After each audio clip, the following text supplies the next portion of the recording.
The champagne cork hit the ceiling before the ink on the divorce papers was even dry. Marcus Voss laughed, loud and easy, and poured 2 glasses like they were celebrating a merger instead of ending a 14-year marriage. To new beginnings, he said, sliding 1 glass toward his lawyer instead of her. Grace Whitfield sat across the table, pen still in her hand, and watched the man she had built an entire life with toast her erasure like it was the best deal he'd ever closed. "You're not even going to pretend this is hard for you," she said quietly. "Why would I pretend?" Marcus grinned, loosening his tie. "This is the best day I've had in years, Grace. Honestly, feels like I just got out of prison." 14 years reduced to a punchline in front of his attorney. She set the pen down slowly. She didn't cry. She didn't argue. She had promised herself she wouldn't give him that. If this story already has your jaw on the floor, hit subscribe right now, because what happens to Grace in the next 20 minutes will make you furious, then absolutely stunned. Drop a comment telling me where you're watching from, and let's get into it. Grace Whitfield had met Marcus at 26, when he was a mid-level analyst with big dreams and no capital.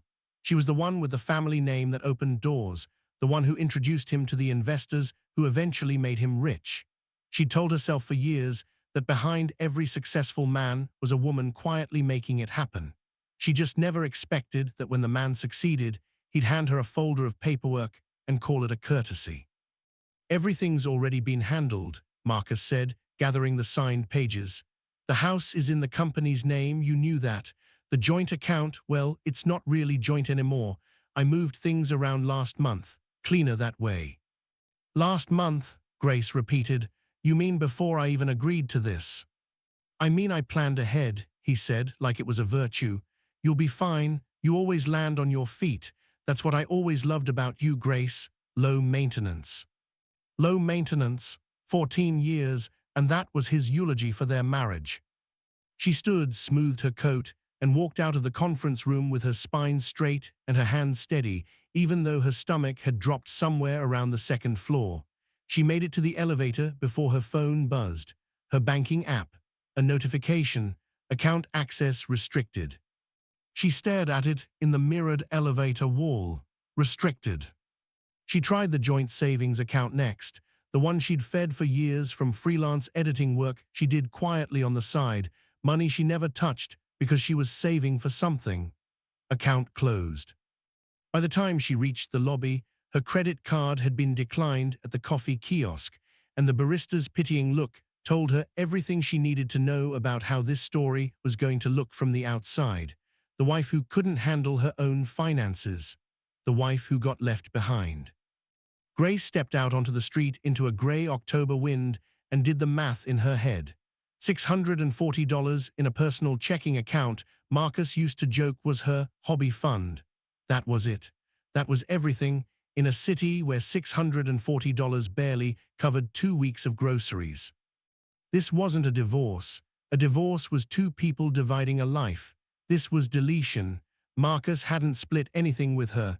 He had switched her off, account by account, like she was a subscription he'd finally decided to cancel.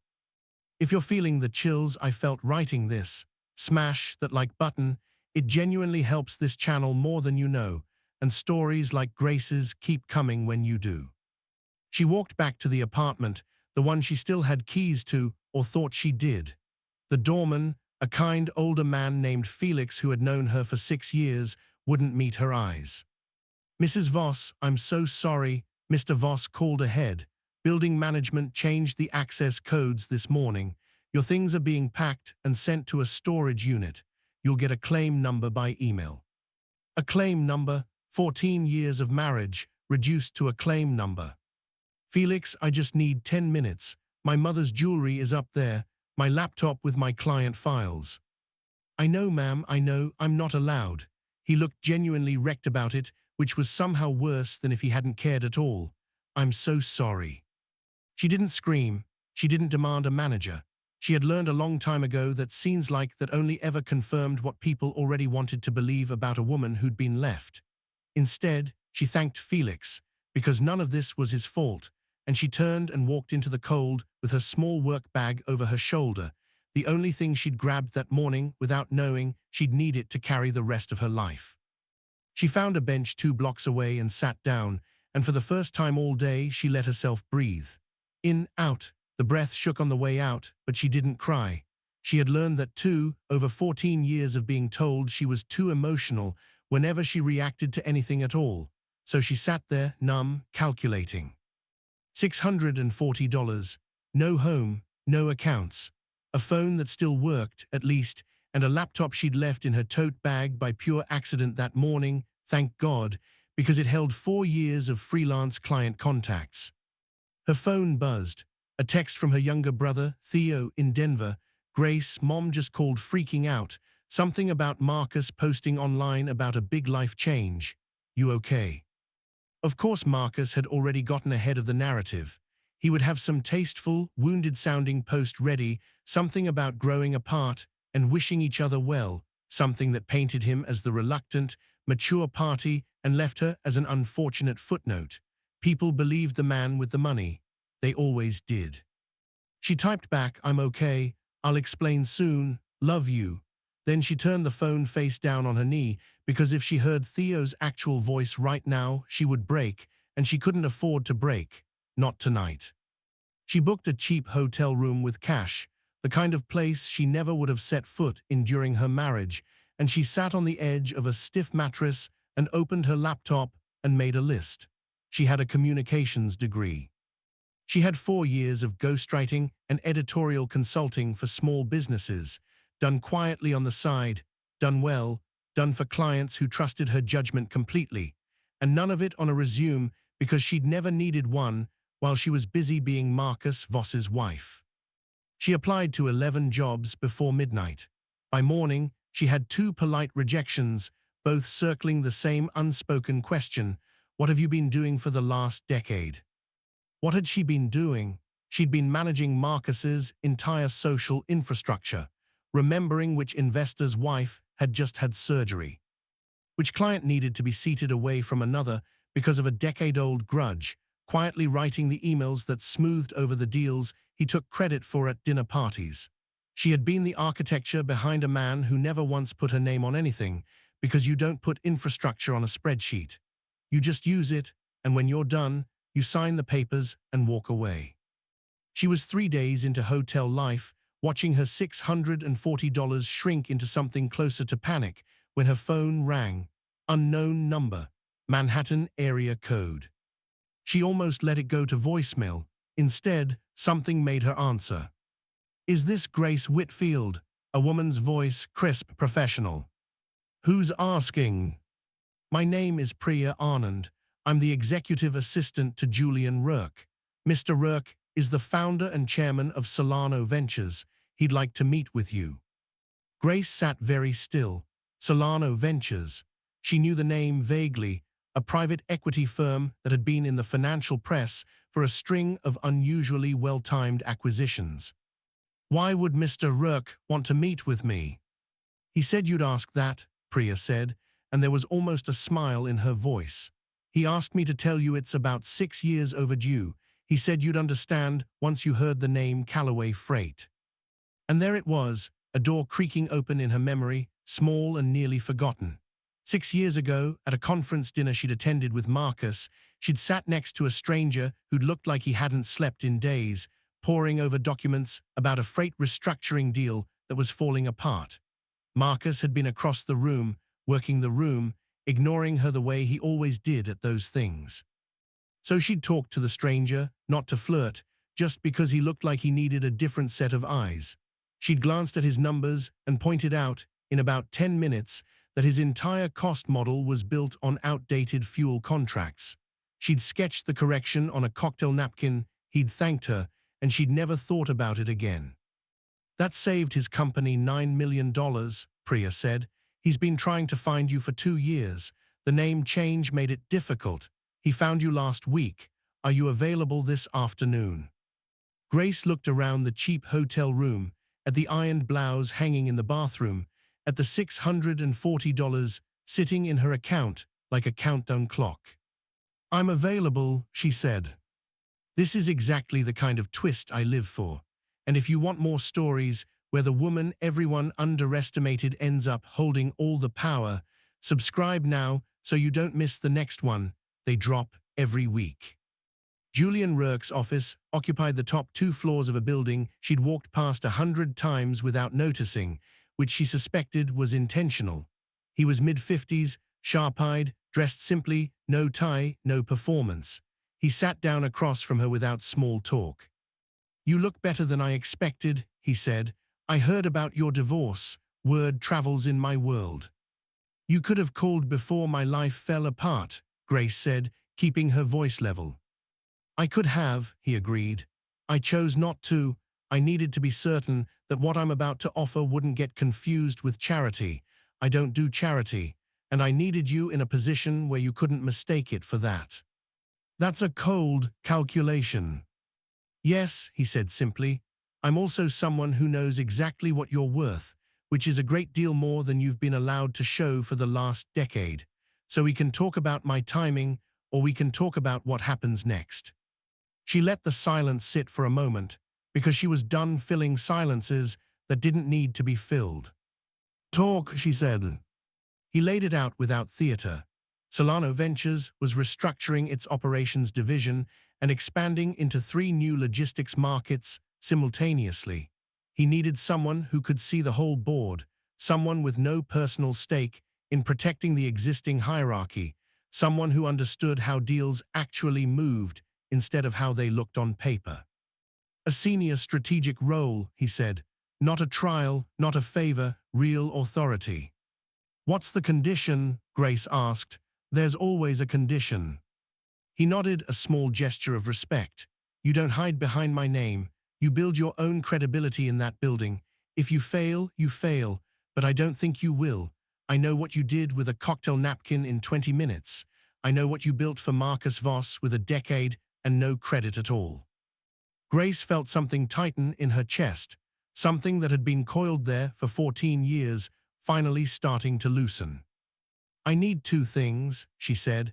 "Pay me fairly for the first 90 days. After that, we renegotiate based on what I've actually produced. I don't want to be someone you were generous to. I want to be someone you can't afford to lose." Julian studied her for a long moment, and something that wasn't quite a smile crossed his face. "Done," he said, and he stood and shook her hand, and it felt nothing like signing divorce papers. It felt like something being built instead of something being taken apart. If Grace's comeback is hitting you the way it's hitting me, drop a comment below with the moment that gave you chills, and don't forget to like this video. It tells me you want more stories exactly like this one. She started the following morning. The team did not roll out a welcome mat.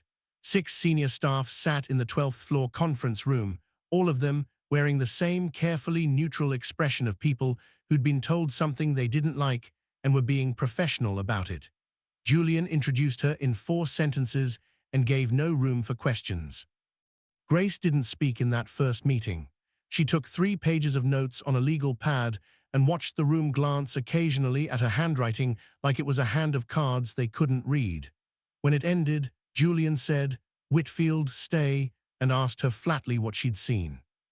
"The Southeast Asia timeline has a structural problem," she said, and laid out, in under 2 minutes, a port capacity miscalculation buried 3 layers deep in the model, one that would cost the company 6 weeks and millions if nobody caught it before signing. Julian said nothing for a moment. Then, "Send me a memo by end of day." She had it to him in 5 hours. His reply came 11 minutes later, 3 words, "This is correct," followed a minute after by 2 more, "Good catch." She let herself feel that for exactly 30 seconds before opening the next file. Word moved fast inside Solano Ventures. Within 3 weeks, the team that had frozen her out on day 1 had started saving her a seat at the table instead of leaving her to find one. A woman named Dana Ferris, the most senior operations director and the person with the most reason to resent a stranger parachuting in above her, eventually knocked on Grace's glass office door and said flatly, "Ethan told me you wanted to work with me. Not most people at your level ask that." "I need someone to tell me when I'm wrong," Grace said. "You've been here long enough to know where the actual problems are buried. I've been here 3 weeks. Those aren't the same thing, and I'd rather not pretend they are." Something shifted in Dana's face, small but real.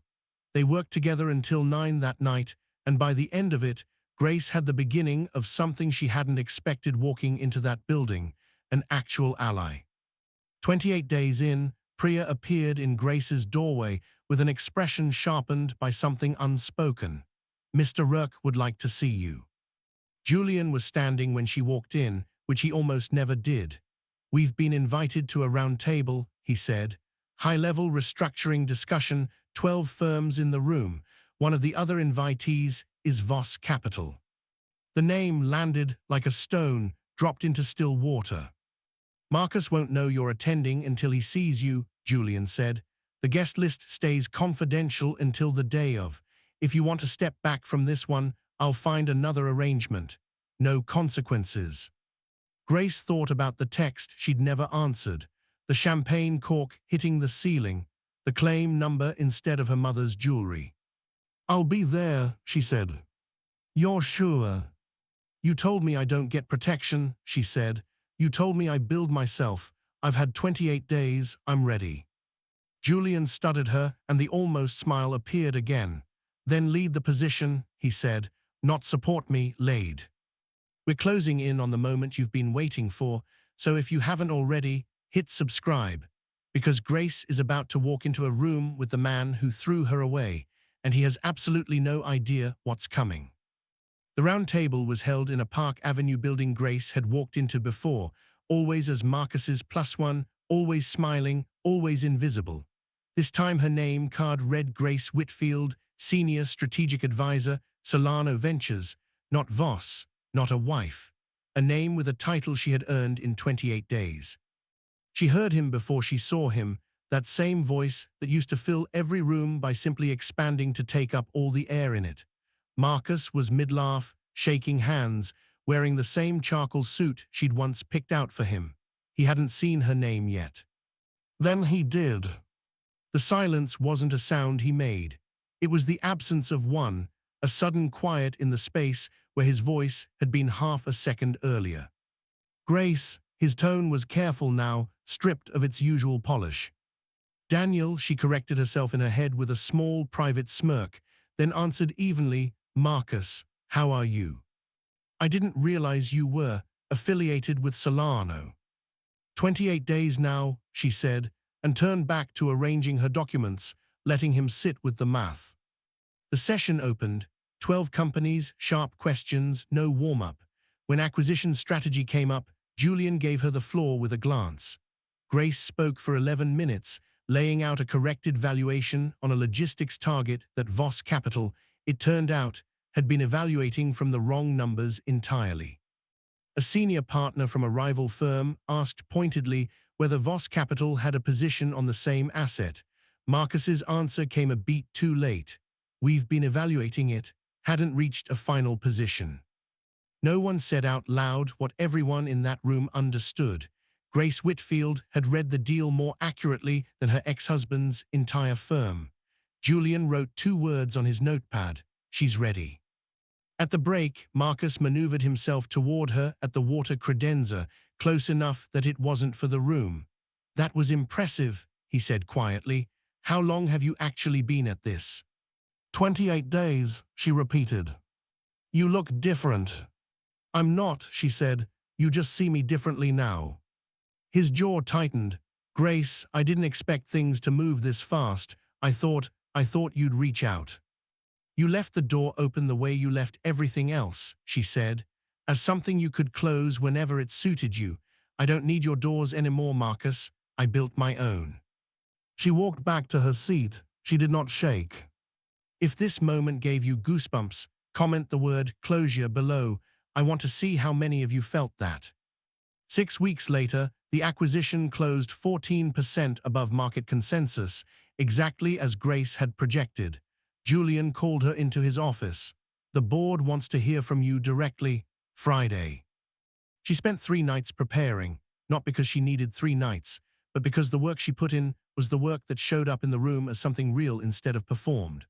On Friday, 8 board members watched her walk them through the entire analysis in clean, unhesitating language, and when the oldest man at the table, a 70-year-old named Warren Ashby, Asked how long she'd been in the industry, she said, 3 years professionally. Functionally, my entire adult life.